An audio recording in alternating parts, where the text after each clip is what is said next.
Hi everyone, welcome back to my webinar series about female specific health and nutrition. My name is Mark Fox. If this is the first video that you've come to, there is some videos that you could watch before this video. We've spoken about training around your menstrual cycle. We've spoken about why it's important for women to strength train, certainly as they get older.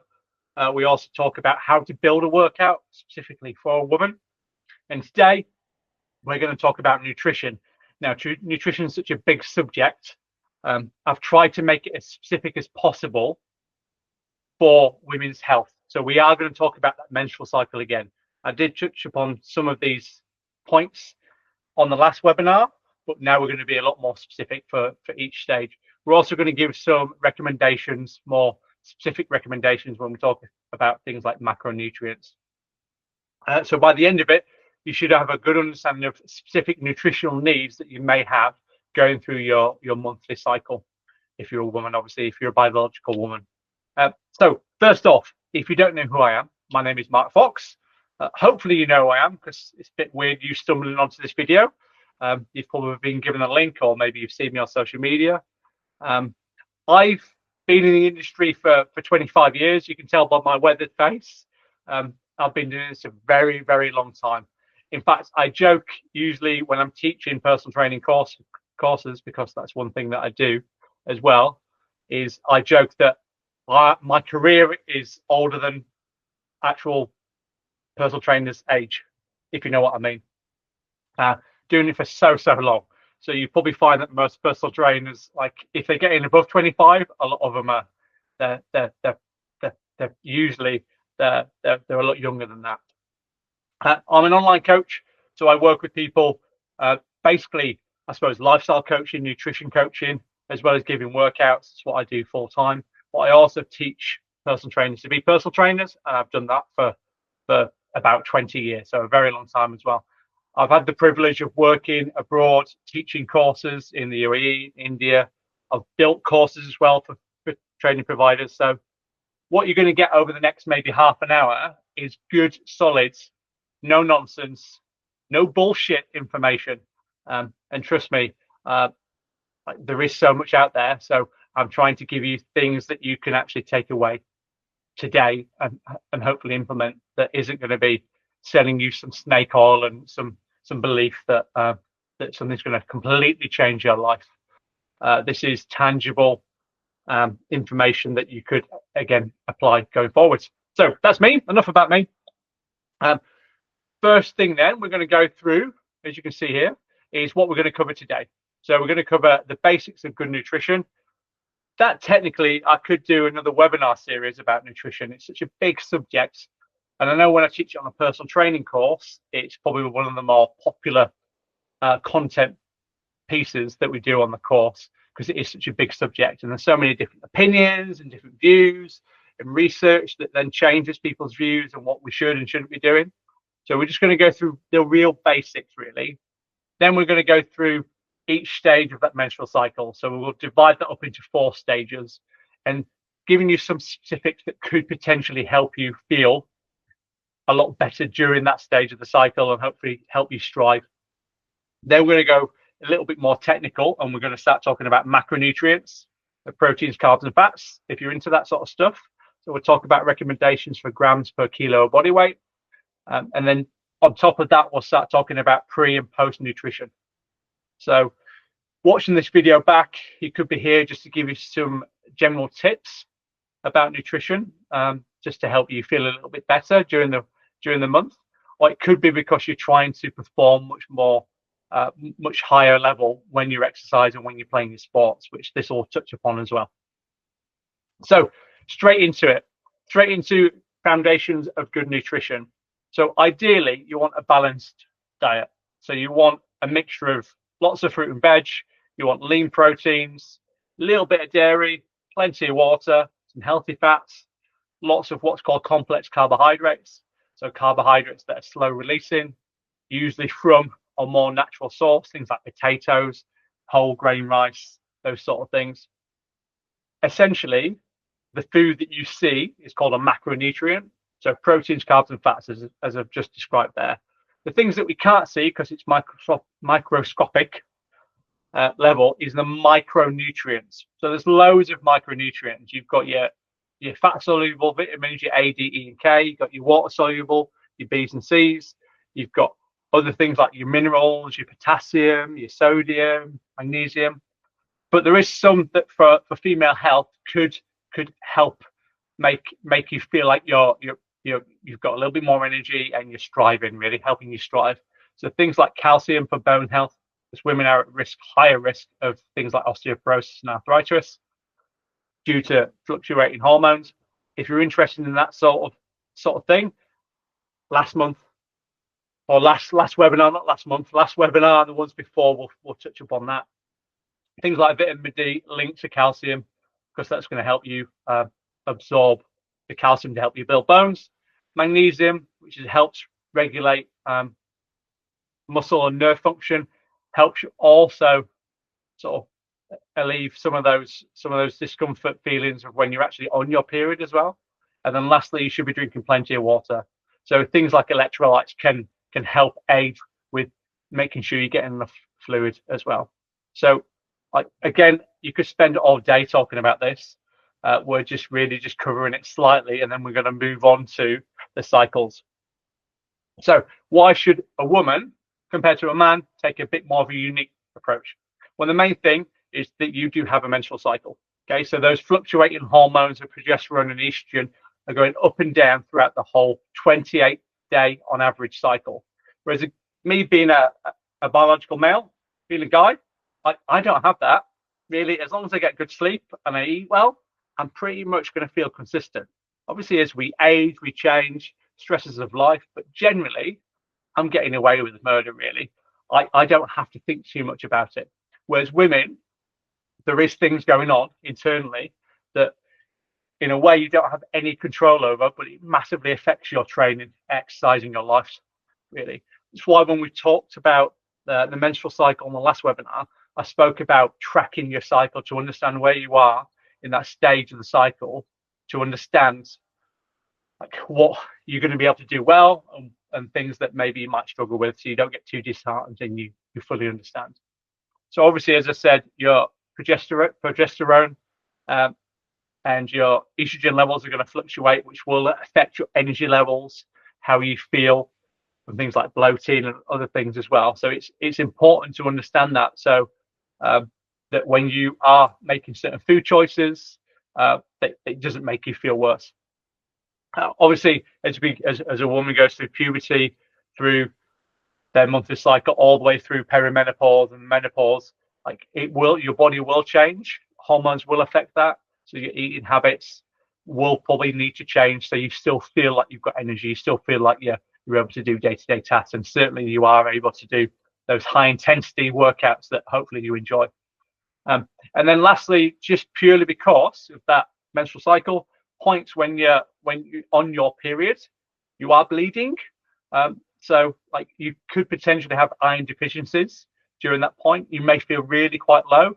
So supplementing, which I'm not a huge fan of it, could help, but certainly iron-rich foods can massively help during that sort of 5-7 day period of your menstrual cycle.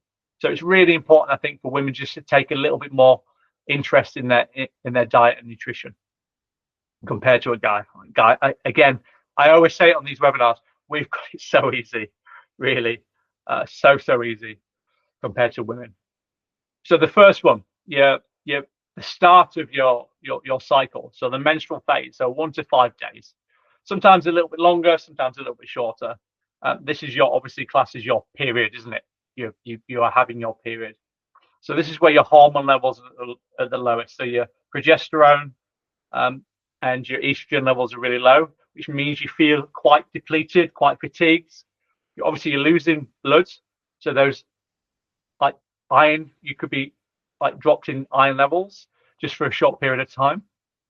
So you could feel quite tired. You could feel quite crampy. You're not going to feel your best for the space of maybe up to a week. So ideally, certain foods, like iron-rich foods like spinach, beans, lentils, red meat, could make you feel a little bit better. And potentially eating these foods prior So at the back end of your cycle, the luteal phase coming up, which we'll talk about later, coming up to your period, could massively help. Also, because you're going to feel quite bloated, things are going to feel like they're swelling up, ensuring that you're maybe consuming some what's called omega-3 oils, fatty oils. These are the anti-inflammatory fats that will certainly help with the bloating as well.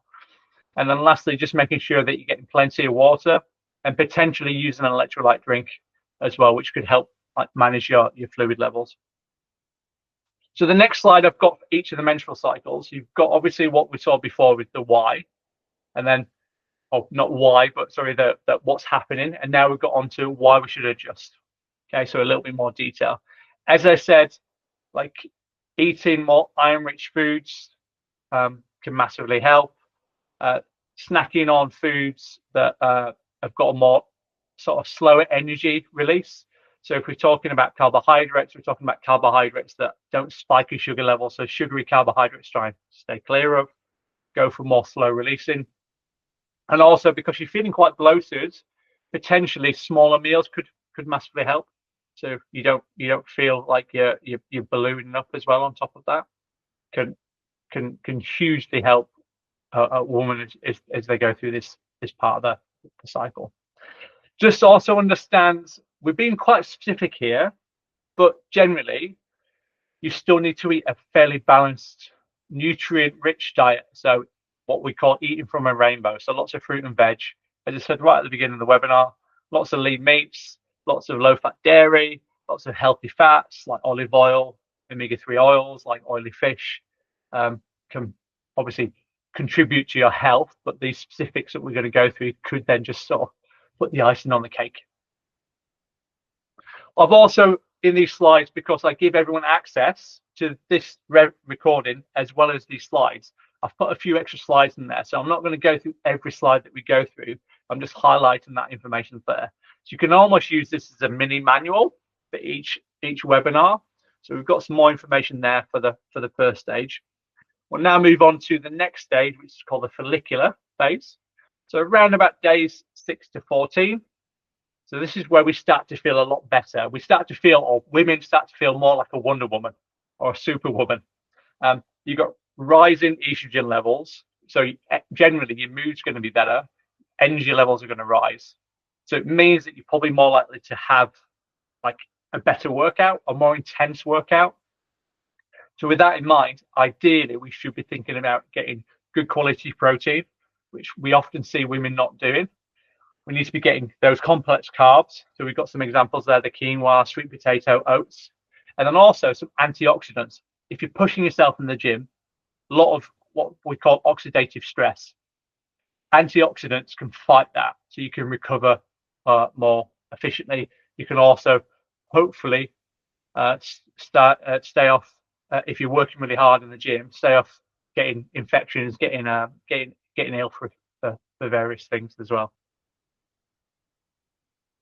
So at pre-post nutrition, if you're working really hard, it's really quite key at this point. So having a pre-workout meal or snack, and having a post-workout meal as well that's full of energy, that's full of the carbohydrates, protein to help you recover, is going to be key. If you're feeling up for your workouts, potentially a week and a half up to 2 weeks, what it may feel like, you're gonna feel amazing. So you're really going to be pushing yourself. So to get the most from those workouts, just make sure that you recover well, so you're eating well on top of that. Again, extra slide for some more information that you can come back to. Next one, we're going to go into the ovulation phase. So this is really short. So we've put day 14 there, but potentially it could be up to 2 days. Okay, so this part here is where your estrogen levels and also that male hormone starts to peak. So if you've ever had a workout or you've woke up one day and felt amazing, I mean, there is other things, other factors that could affect that. It could be reduced stress. You could be on a week off or anything like, or a day off. All these things could contribute to you feeling amazing. But one thing hormonally could be you're at this stage of your cycle, almost like the peak. So potentially you could be setting some amazing PBs when you're in this point, but it's only a day or maybe 2 from there. So foods like healthy fats to help with hormone production, to keep those hormone levels high. Lean proteins, again, plenty of water, because you're going to be working hard during this phase. But again, it's quite short. So a bit like the follicular phase, we should be looking at like post workout like meals, eating really well, because we are going to be pushing ourselves, and just making sure you keep quite hydrated.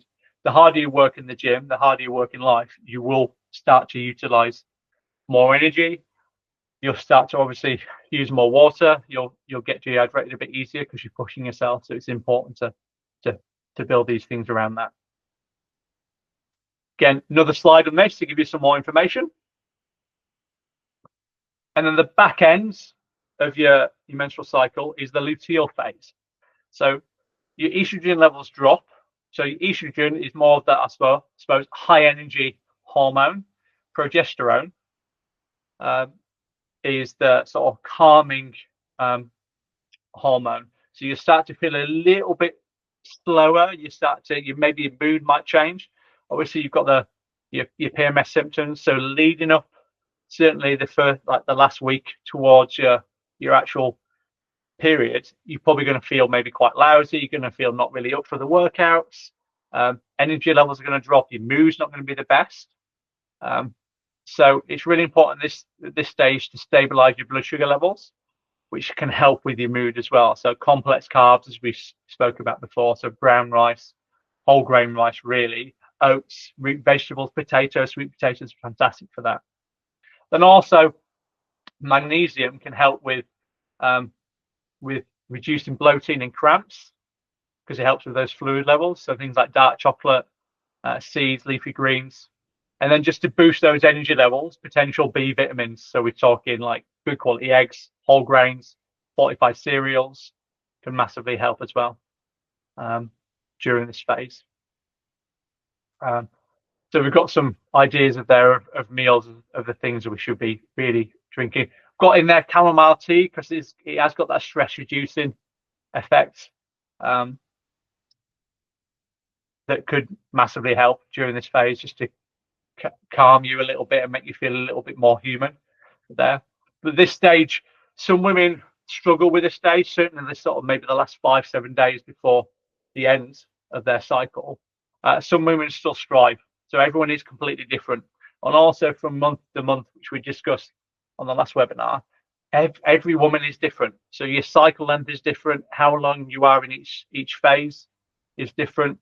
And how you feel generally, energy-wise, bloating, all these things, again, will be different from women to women, each woman to woman. That's why I always say monitor your cycle to understand you personally, and then potentially speak to other women and see how they feel. For some reason, like menopause, that still isn't really talked about.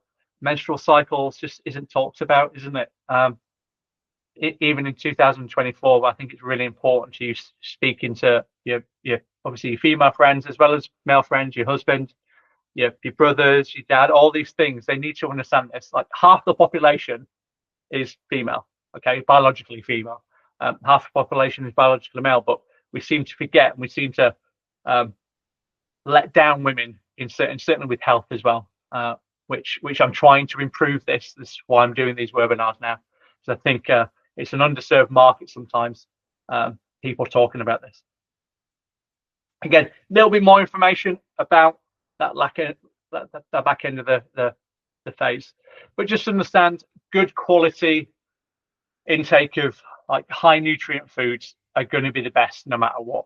So you might not need to think about specific elements like this, but it might just help a little bit, even if you don't particularly eat too well during like most of the month.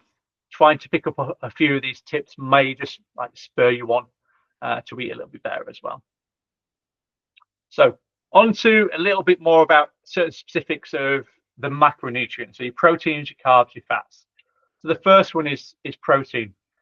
Like for men, maybe because they're obsessed. The men that I work with are obsessed with getting bigger muscles, so they're always thinking protein powders, meat, fish, everything, any get enough protein, as much protein as they can.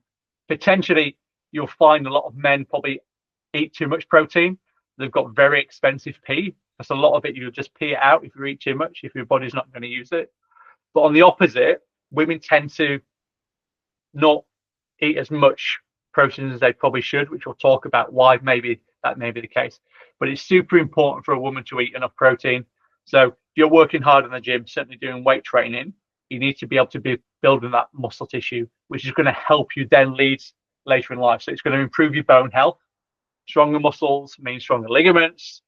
Weight bearing activities due to that means that you're going to have stronger bones. It's going to help with hormone health, because those amino acids will help with hormone production and regulation.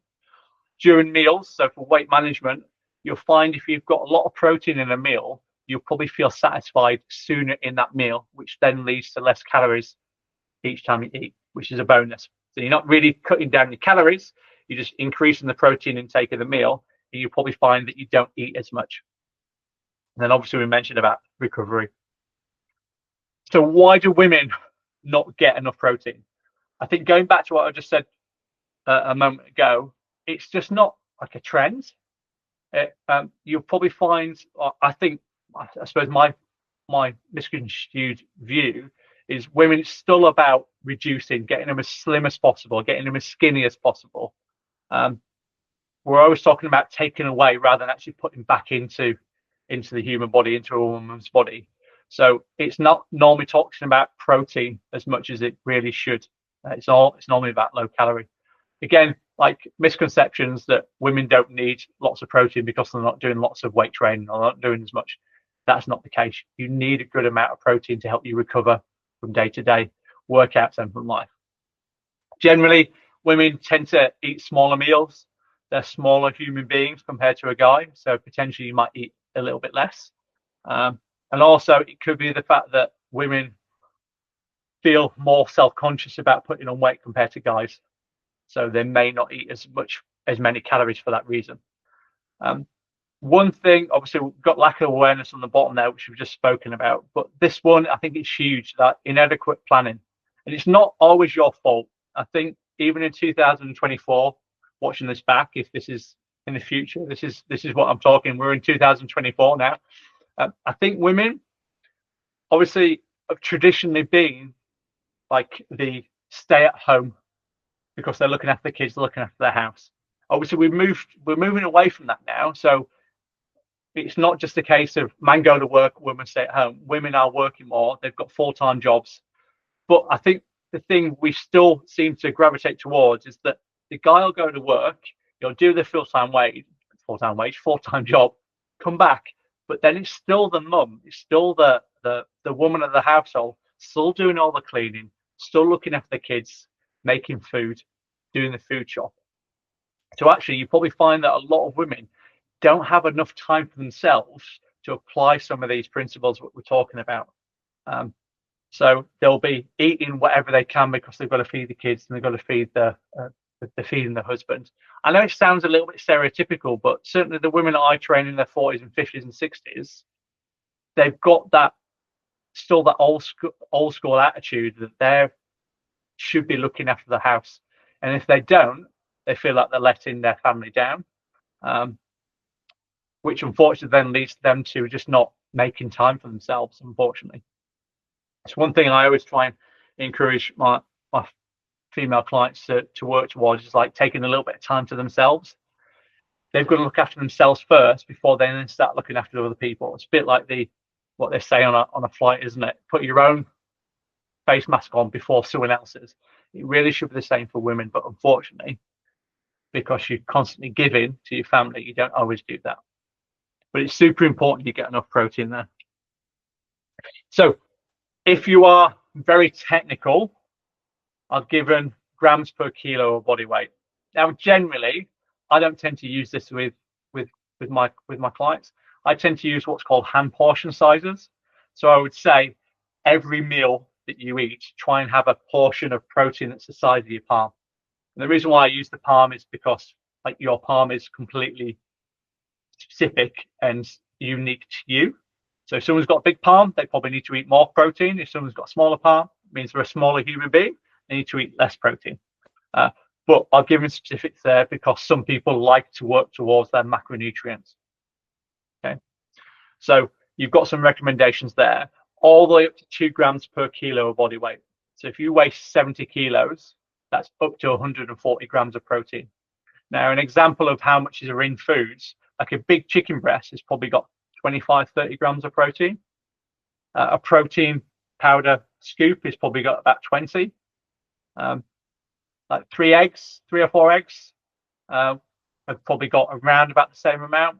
A fillet of fish, again, palm size, like a deck of cards size, it is going to be about a serving size of about 20 to 30 grams, just to give you an understanding of that. Next one is carbohydrates. So you're going to need almost double, or in fact triple, based on the activity levels. So I've given someone who's quite sedentary all the way up to highly active as recommendations. Now, the way I do this with the hand portion sizes is imagine a cupped handful of dried pasta or dried rice. That would be a serving size. So generally for women, it would be 1 or 2 serving sizes based on the needs of the woman that I'm working with. We should be getting things like what you see on there. You've got oats, whole grains, potatoes, white potatoes, sweet potatoes are going to be these things. So imagine a portion size is a small to medium sized potato that you would put in your hand uncooked. But again, you can use grams on there. Lastly is fats, which again, people, a bit like carbs, they just think it's like the enemy, but I promise you, you need more fat than you do you need carbohydrates. So you can see here, the amounts are quite low per kilo of body weight, but the reason why that is because fats are calorie dense. So a little bit of science for you. Proteins and carbohydrates have got 4 calories per gram of that product, of that macronutrient, whereas fats have got over double. They've got 9 calories per gram of fat. So that's why the lower amount is there. So we still need around about 25 to 35% of our diet from fat. Now I've gone with these numbers here to keep it at the health levels and potentially a little bit lower to maintain a slightly lower body fat, because purely that's what, when women come to me, they still want to lose weight. We try and put as much goodness in, but they're still wanting to just try and drop that little bit of body weight. So that's usually the recommendation. So you've got general health and you've got active on there. So if you are 70 kilos, a minimum of 70 grams. If it's highly active, it's potentially over 100 grams of fats, which seems like a lot, but it's important for hormone health as well. So a portion size of fat using your hand sizes would be a thumb, would be a portion size. So you'd probably have 1 of those per meal. So imagine like a tablespoon, not a dessert spoon, a tablespoon of like olive oil would be a serving. Maybe if you think how many nuts will fit in your thumb. I'm not saying you should measure it out, but you look at what the nuts are in your hands to see the size of that. So it's not going to be as much as carbohydrates and protein because it is calorie dense. So there's some more specific recommendations for women for those macronutrients. But again, I do tend to favor those hand portion sizes. I do have a guide that I give to my clients. So you do reach out if you want a more specific guide with references to what I've just talked about with the hand portion sizes. Lastly, which I'll give you a little bit more information, if we haven't talked about fruit and vegetables, that would be a fist. A fist would be a portion size of veggies. So you'd normally get 1 or 2 fists worth of veggies in a meal, ideally. Again, reach out if you want that resource as well. So before we finish, because we're getting near the end, we've got some pre-nutrition recommendations. So pre-workout to be a bit more specific, and post-workout to help you strive, to help you recover from these workouts. It's really important for women to ensure that they're fed before they work out. Women generally don't perform as well as men do fasted. So I know like intermittent fasting was really popular and some guys really do promote it. Men generally do much better when they've got low blood sugar levels compared to women. Women do tend to suffer a lot more, and the performance is significantly affected. So if you're able to eat something before, God, even if it's just some Jaffa cakes before workout. So if you work out at 5 in the morning, like a sugary drink, some Jaffa cake, something that is palatable, will help you perform during that workout. It won't pile on weight. It'll help you work harder to help you build muscle and to burn calories. But generally, like that pre-workout, like a meal or snack would be 1 to 3 hours before, based on digestive, personally, their digestive system. Some people can eat quite late towards a workout. Some people need to eat quite early to make sure it's digested. We want carbohydrates, so we want a mixture of slow releasing carbohydrates and quick releasing carbohydrates. So ideally at this point, we should be thinking potatoes, whole grain rice, those sort of things as well. Potentially with some fruit as a after snack. Small amount of protein to help you, because you need to increase that protein levels, and making sure that you are drinking plenty of water. I think people forget with hydration, if you don't drink a lot of water for a day before, or potentially a couple of days before, it will affect that day that you're on. So if you're not drinking much a couple of days before and you're not drinking much on the day, no amount of you drinking a ton of water or using electrolytes will help you hydrate. It can take a bit of time. So it's important that you do hydrate constantly, but then obviously before that workout it will help. So as you can see there, you've got some examples of more specific like pre-workout. So you've got like example meals there that you see, 1 to 3, and then that 30 to 60 minutes means potentially, if you're feeling hungry, or maybe you feel like you do perform better with more food inside you, some sugary snack, a healthy sugary snack with a little bit of protein can massively help. So like bananas, handful of almonds, because you've got nuts in there, got the protein in there as well. I'm not a huge fan of rice cakes, but people do love them. Like with peanut butter and honey, it's great because again, it's quick releasing. Smoothies are fantastic because you can throw all sorts in there. Half of it's been digested in the blender, so that it goes down quite well. That's only if you feel like you need it, or if you want to optimally perform, if you really want to push yourself. And then post-workout nutrition is we're talking about refueling the body. So if you've worked hard in the gym, we then need to refuel the body. So when we do train again, we feel recovered, so we can push ourselves.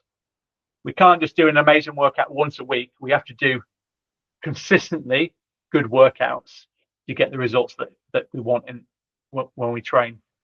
So post-workout, there used to be this really short window, get as much protein as you can post-workout.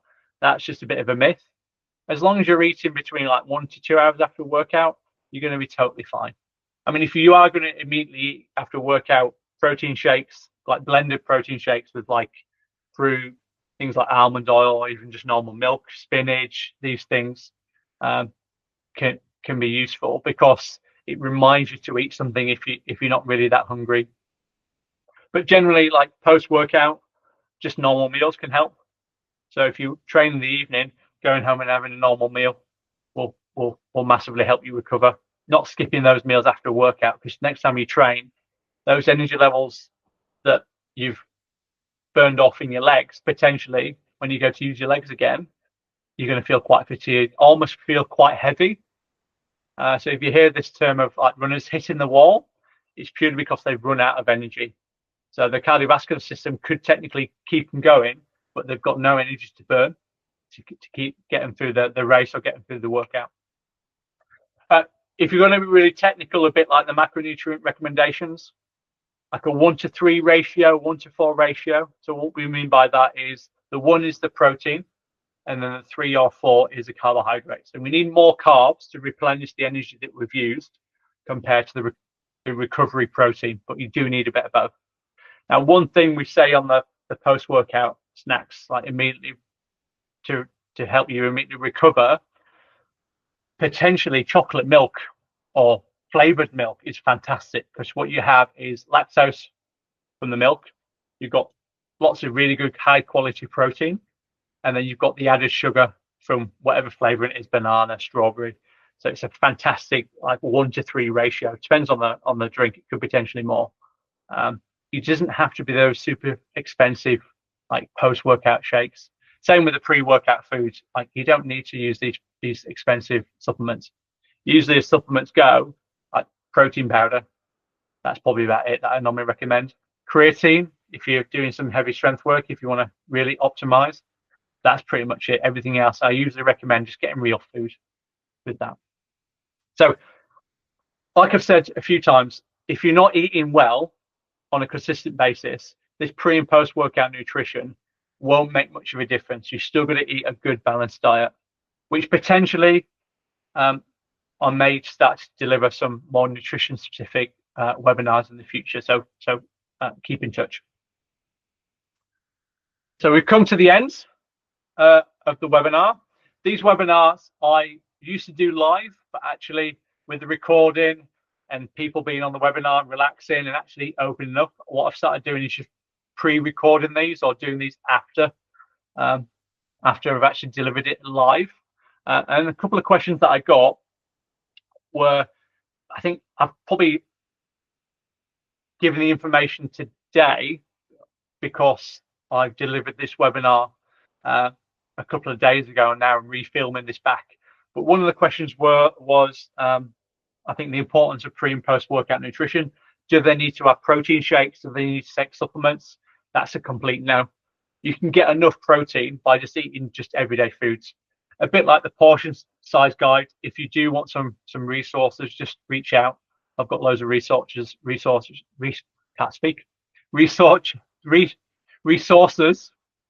about types of protein that are types of foods that you should be having on a regular basis.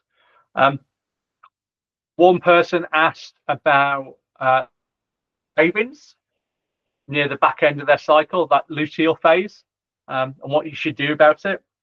During that back end of the cycle, your body's temperature starts to ramp up. So in theory, you start to burn more calories. So women can burn up to, on average, about 300 extra calories a day, which obviously people then think, great, I'm going to lose weight. It's not the case. If your temperature is rising and you're getting those cravings, potentially you might be overeating. That's why I then spoke about having more complex carbs, making sure you're getting healthy fats, making sure you're feeling satisfied in meals like with a higher protein as well. During that phase, there's nothing wrong with dipping into some chocolate. Just relax. It's not going to be the be all and end all. And again, potentially you could be burning extra calories, so you might not. It might be sort of almost positive, not a positive calorie intake. It could still be a negative calorie intake. But that's the reason why people start to crave those foods. As I said, I've given some recommendations of the sort of things you should be having. And then lastly, a lady asked, should they take creatine? Which, I think creatine, a bit like protein, is one of those supplements that you think women shouldn't take it, but actually there's a massive amount of research on creatine. It's probably the most researched supplement other than like caffeine that we have out there. And creatine is really effective for helping you recover in between bouts of weight training, high intensity work. Potentially it can help, I suppose, help for a guy, maybe be a negative for a woman. You do carry a bit more water in the muscles, so you won't look fatter, you won't look softer. The where creatine stored is in the muscles, and it'll hold on to water, so the muscles feel fuller. So one of the benefits of taking creatine for a guy, because they feel bigger. Some women don't like it, so it's totally up to you. But yes, you can benefit taking creatine if you do a lot of weight training, and certainly heavy weight training or intense weight training. Creatine is such a great supplement. It's very safe. Our body produces it. We get it into our food, and it is a great supplement to help you recover. It's not going to give you energy. It helps you repay that energy once you've used it. I don't want to go into like the complex of it because it would be another webinar. It's something I would teach on our personal training course. But yeah, creatine is really effective for women as well. So don't worry about like taking it. Again, if you need some advice, just reach out. So we've come to the end, answered those questions. Hopefully you've enjoyed the webinar. Hopefully you've learned something new today. Do go back and watch over the other webinars that we've recorded. If you don't know the links, if you don't know where they are, again, just reach out to me. I give my personal details at the end of each webinar. Next time, if you're at this stage of life, or if you're not and you're just interested in it, both, if you're a man and a woman and you're interested in this subject, we're going to start talking about the perimenopause. Okay, so that transition from as women age, and how it affects the body physiologically, which then affects training. We'll also talk a little bit about nutrition as well. So if that interests you, that's going to be the next webinar. If you're watching this back, hopefully I'll have delivered the webinars, and then you'll be able to watch it straight away. And then if you do need to contact me, this is my contact details. Again, everyone gets access to these slides, so you can just click on those on the email, send me an email. You can find me on the social medias, and that's my telephone number, my direct number. So if you want coaching, you want some advice, if you want those resources that I spoke about, just do reach out. Again, hope you enjoyed it, and until the next time, see you later.